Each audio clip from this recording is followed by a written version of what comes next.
Georg Lukacs was probably the best internationally known intellectual of Hungary during the 20th century and probably till today. The conference is called the Legacy of Lukács. It's not to say who was he as a historical figure, or what were his true ideas. Instead of saying who was this person, we would say what was his effects. How did he transform forms of thinking? Lukács lived through basically all the great cataclysms of the 20th century. 2 World Wars, 2 revolutions, many political struggles, both in Europe, in Germany, and in the Soviet Union, and in Hungary. And not only he lived through all these major historical events formative for present today, but he also actively participated to some of them, and more importantly, he was always reflecting on these issues. His legacy is threatened here in quite concrete ways. For example, in the removal of his statue from a park. It's a strange thing to do. We still celebrate in the United States heroes of the Confederacy, people who tried to overthrow the government and divide the country. We don't remove their statue because they lost.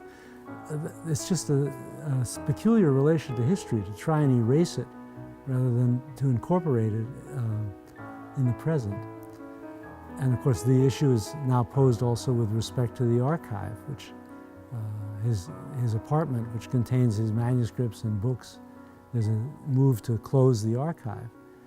All of this seems to me quite odd, and that is why this conference has been held, in order to show that there is an international recognition of the legacy of this great thinker, with whom you can disagree on all kinds of topics, but you cannot deny his existence.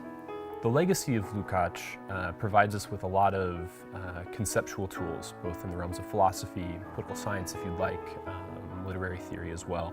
And so this sort of very broad canon, he was writing from the very early 1900s up until the end of his life in 1971. And so about 70 years of work, there's a lot of material to draw from for a lot of different disciplines. And so the conference is trying to sort of give a platform to renegotiate a lot of his ideas. His character was defamed at many different points by both sort of political demagogues on the left and the right. And so sort of to renegotiate his intellectual legacy, to put it in context, historical context, but also to sort of give it a place in contemporary dialogues about politics, aesthetics, even sort of philosophical notions that operate only in sort of abstract planes of thought. And so in this way, because of the richness of his intellectual legacy, we found it necessary to, especially in light of the current political situation, not only in Hungary, but across Europe and in the United States as well, to sort of confront the tools that he provided through his work and through his own experience in the 20th century, to sort of see if we can bring those to bear on contemporary experience.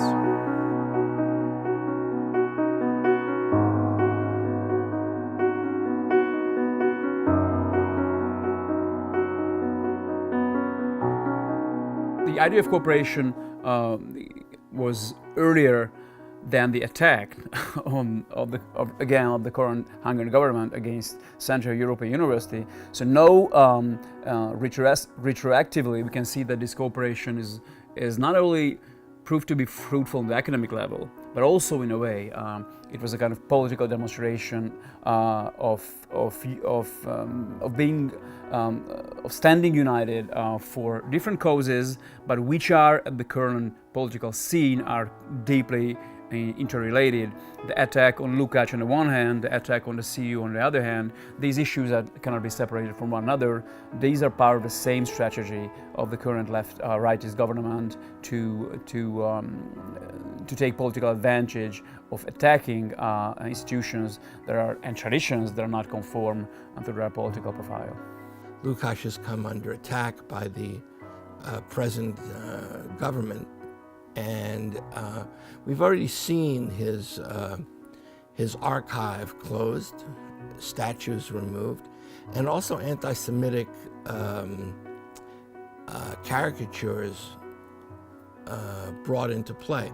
Lukács, in a certain way, for the fascist, symbolizes what used to be called the Jewish Bolshevik. And this, I think, is a clear reason. It's an absurd situation when you have a government that wants to shut down the greatest intellectual that Hungary's produced in the 20th century. But there's something else, and that I think responds to the CEU, which has also come under attack. What's interesting is that the scandal over Lukács in the archives came first. And this is a very common fascist technique. First the radicals, then the liberals. And it's undeniable that the CEU is a liberal institution. And if you want to think about it in these terms, neo-fascism, like fascism, always has two enemies.